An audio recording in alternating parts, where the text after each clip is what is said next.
Well, hello, boys and girls. It's when I feel like 8 o'clock. And I'm Pearl of Wisdom. And you're listening to my NHL Pearls of Wisdom. And we're having a namaste day today. Look, it's dirty. I'm going to have to send this to the cleaners again. It gets dirty quick. Cleaners guys do a fine job there at, I can't remember the name, but they do a good job. I'll tell you the name tomorrow. BM Sports fellow, I think his name is Brian. Clever, BM Brian. I listen to his videos because he does picks and he's got some fine programming over there. You might want to head over there. He said that Eichel might be in today. He thinks that Eichel is going to be, he's got his sources there. And so if I did a video, I'm going to put it down in the bottom of this video about the early games, the afternoon games. And why did I want to tell you that? I did a video. Yeah, so anyways, that's all I wanted to tell you. But I picked that Buffalo game I was like really having a difficult time with. If Eichel is in, I think I lean Buffalo. I think it's Buffalo, LA. I think I lean Buffalo if Eichel is in. That guy is like everything to that freaking team. It's sort of like when Taylor Hall took New Jersey to the playoffs last year. Eichel is doing this like all alone. And it couldn't have been any more. I get the same energy, actually. If Hall was really wanting to win a cup and I think he's probably going to Calgary because he's from Calgary. It's his hometown. They should be able to work out the cap room by getting rid of Brody and stuff like that. I think that's where he's going to end up. But honestly, if I were him, if he really wants to do a cup, I would go to Buffalo because Eichel and him are on the same wavelength. They would be insane together, man. And Buffalo could work out the cap space to get him in there. So those are the two teams I think he may go to, in case you were wondering. Anyways, BM Sports, check it out. It's one of the best. There, I said it.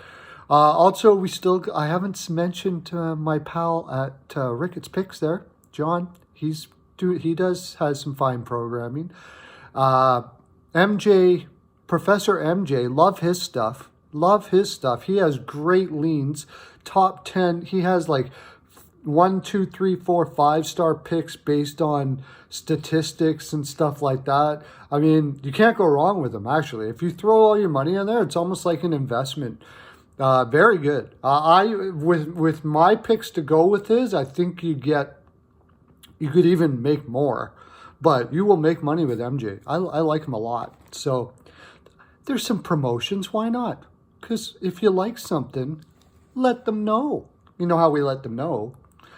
We hit the subscribe, we hit the like, and we get the algorithm for the YouTube going, and we're going to go take this to the highest of highs, and I'm going to come see you in your home. I know, you're not even going to know. I'm just going to show up one day and say, Perlo's here. Yeah, you should probably get some clothes on. Okay, let's get to the picks today, shall we? All right, Habs versus the Oilers. Third game of a Western Road swing for the Habs. They got Winnipeg tomorrow. This is like, wow, getting yourself up for this game isn't difficult. It's like the final end of the grind. It's hard to say. The Oilers have looked poopty. Tippett looks like he's depressed. So I think the Habs flow here should be the Habs winning this game, like 3-2. But Koskinen has been playing very well, and McDavid and Draisaitl wake up because the Oilers are going nowhere without you, and they haven't been playing well at all. But teams are figuring the Oilers out. They have no third and fourth line. You just got to stop Draisaitl and McDavid as much as you possibly can, and you should take it. I'm leaning the Habs a bit, but very bit, like 55%, something like that. I could see the Oilers winning this. Bruins versus the Preds. The Preds have played 4 games. This is their 4th game in 6 nights. They've been gamers through this road trip. I think after this road trip they could be all right, but like I've said before, they need to get goaltending. They have to get goaltending as soon as possible. That might be easier said than done, I suppose. It's hard to trade goaltenders in season, but if there's a way, they got to do it.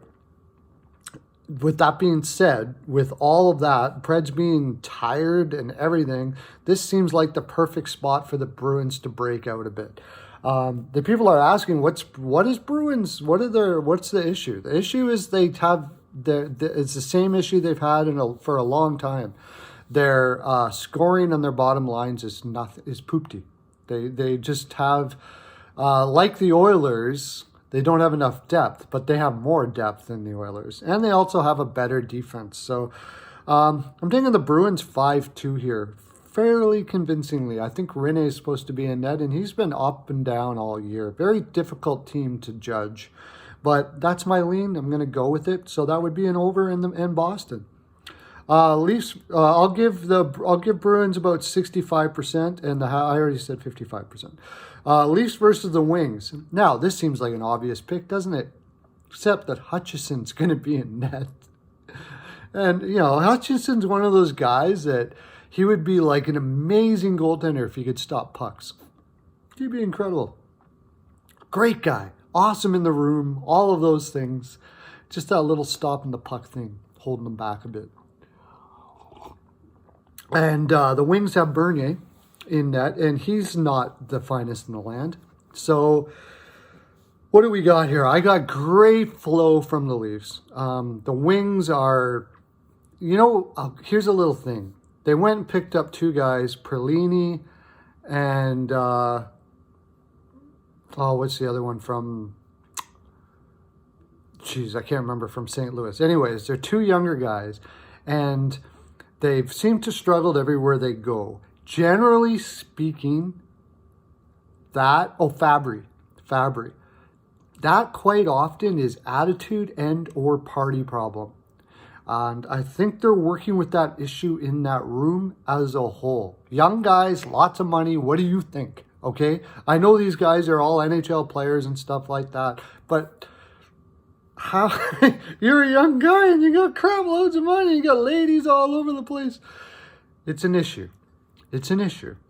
I'm taking the Leafs 5-3. Leafs in over seems pretty likely when you have a poor goaltender, a team with a great flow, and also the Wings not having the greatest goaltending.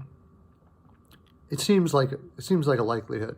You may want to take the Wings here for the heck of it, just because Hutchison's in net. If you got loads of cash and you just want to throw something, so you got bragging rights. But that's what I'm taking.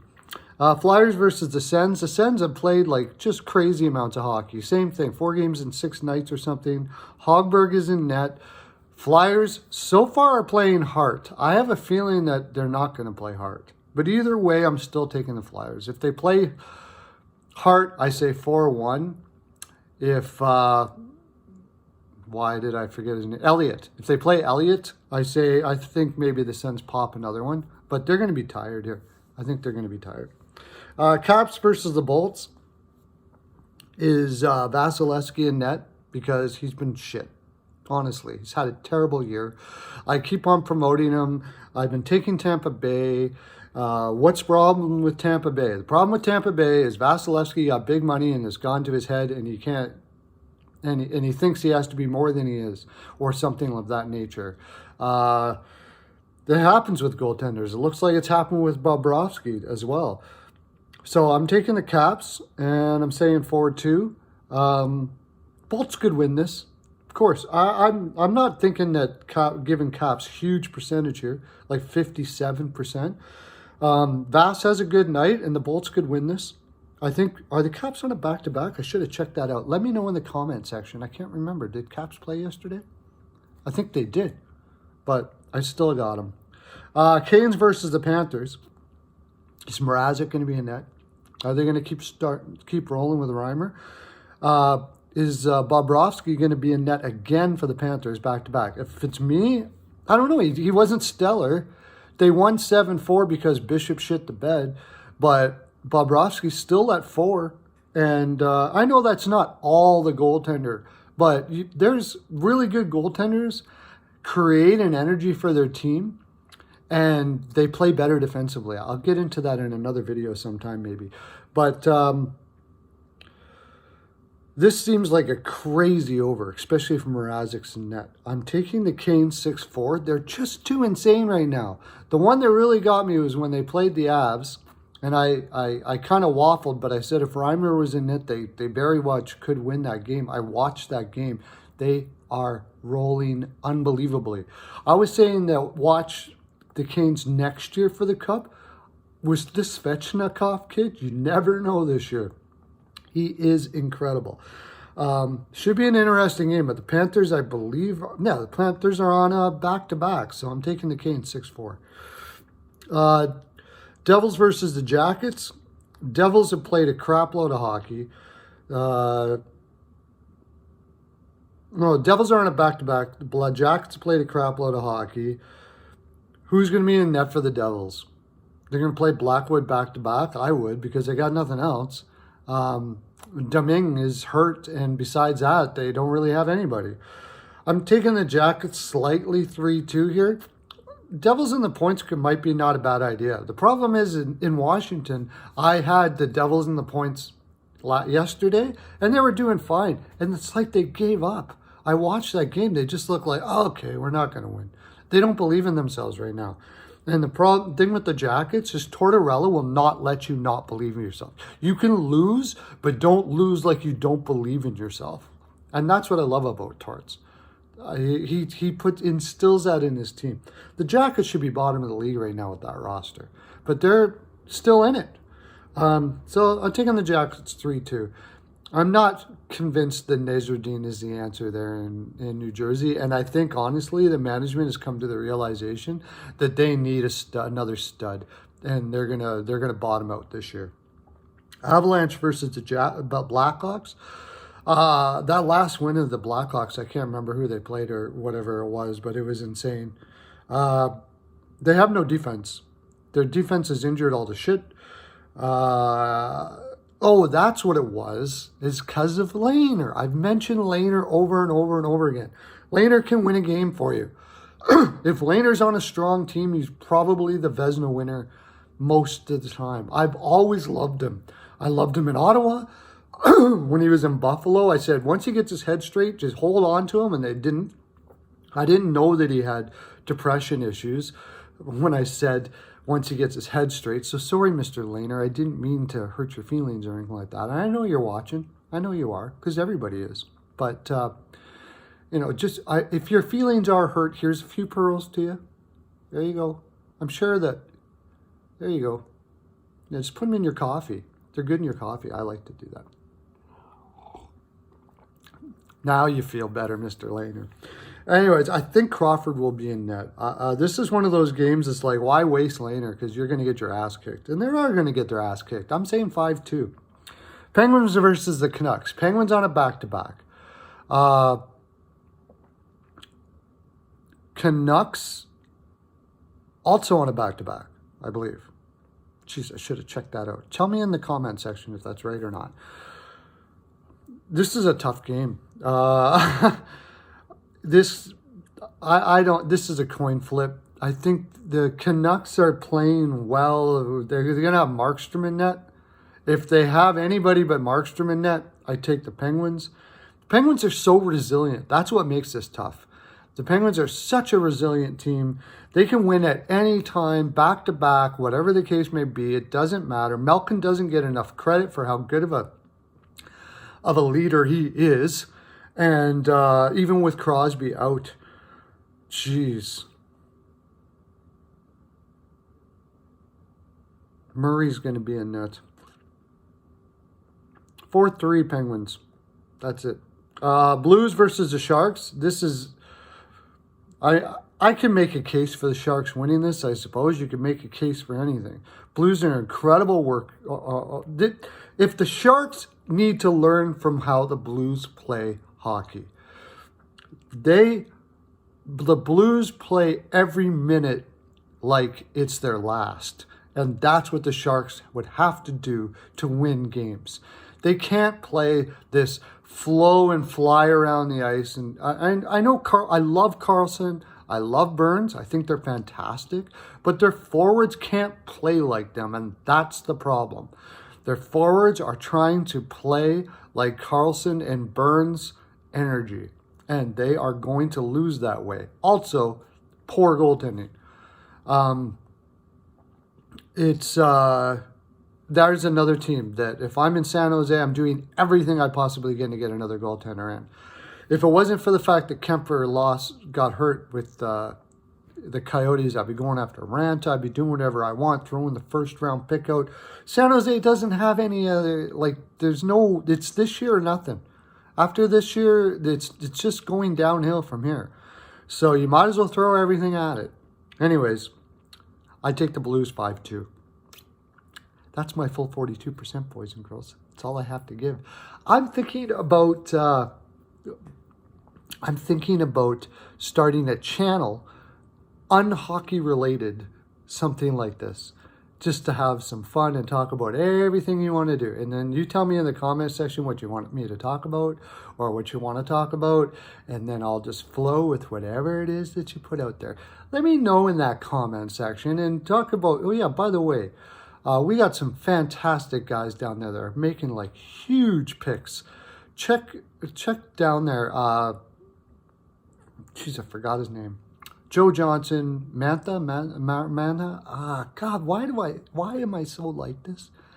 If I only didn't drink so much in my early years, my brain. But anyways, go down there and check it out. They have just as fine of pearls as anything I'm going to throw at you. In fact, I get a lot of the pearls from commenting down there and learning from them.